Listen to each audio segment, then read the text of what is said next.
Good morning friends. आज मैं आपको क्लास 8 का मैथ चतुर्भुजों को समझना अंडरस्टैंडिंग क्वाड्रिलेटर्स लेसन 3.3 का क्वेश्चन नंबर एक्सरसाइज का 10 है। इसमें क्या दिया है बताइए, कैसे यह आकृति एक संलग्न है, इसकी कौन सी दो भुजाएं समांतर है। आकृति 3.26 में देखिए, आकृति 3.26 में इतना सवाल अपना दिया हुआ है। ठीक है, तो हम जानते हैं कि दो आसन कोणों का समांतर चतुर्भुज में आमने सामने के कोण क्या होते हैं, बराबर होते हैं।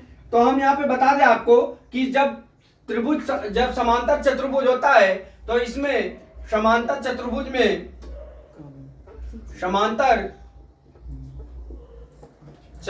में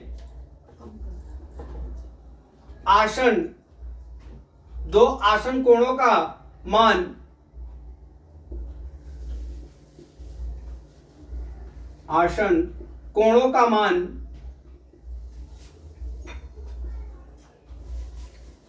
कितना होता है, 180 डिग्री होता है। कितना होता है, 180 डिग्री।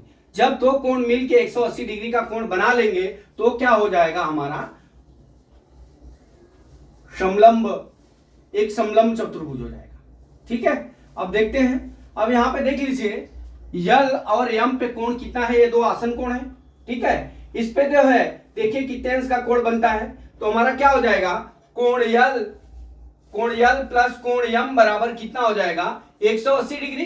ठीक है, तो इधर का जो दोनों कोण दिया है अगर उसका मान समान हो जाता है तो एक समलंब समांतर चतुर्भुज है। ठीक है, तो अब हम करते हैं, कोण यल का मान कितना दिया हुआ है हमारा, कोण यल का मान 80 डिग्री दिया हुआ है और कोण यम का मान कितना दिया हुआ है हमारा, 100 डिग्री दिया हुआ है। कितना दिया हुआ है, 100 डिग्री दिया हुआ है, बराबर कितना हो गया, 180 डिग्री। अब ये जोड़ लीजिए, 180 डिग्री बराबर 180 डिग्री हो गया, बराबर। ठीक है, इसीलिए क्या हो गए, समांतर एक समलंब हो गए। ठीक है, अब क्या हो गया, इसकी कौन सी दो भुजा होगी, तो हमारा क्या हो जाएगा, भुजा के यल और यन यम क्या होंगे, समांतर होंगे। क्या होंगे, समांतर, के यल समांतर यन यम। ठीक है, इतना हो गया और ये सवाल का आंसर ये हो गया। ठीक है, अभी आपको फिर से समझा देता हूं।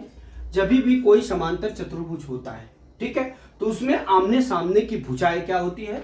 जैसे मान लीजिए, आपको समझा दे रहा हूं, एक समांतर चतुर्भुज मान लीजिए है ये।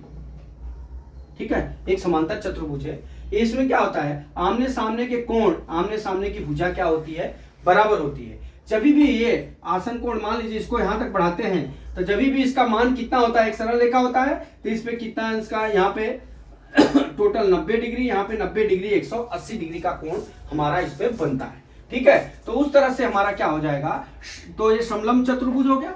अब इसमें क्या होता है, इसमें दो आसन कोणों का मान हमारा 180 डिग्री होता है, तो कोण यल का मान प्लस कोण यम का मान जोड़ लेंगे, अगर 180 के डिग्री के बराबर है तो ये क्या होगा, हमारा भुजा यन यम और के यल क्या होंगे, समांतर होंगे। तो दोस्तों, इस तरह से ये सवाल का सलूशन हमने आपको दे दिया। आशा करता हूं कि ये सवाल आपको समझ में आ गया होगा। अगला सवाल कल मैं फिर लेके आता हूं। जय मां सरस्वती, जय भारत माता, जय जवान, जय किसान।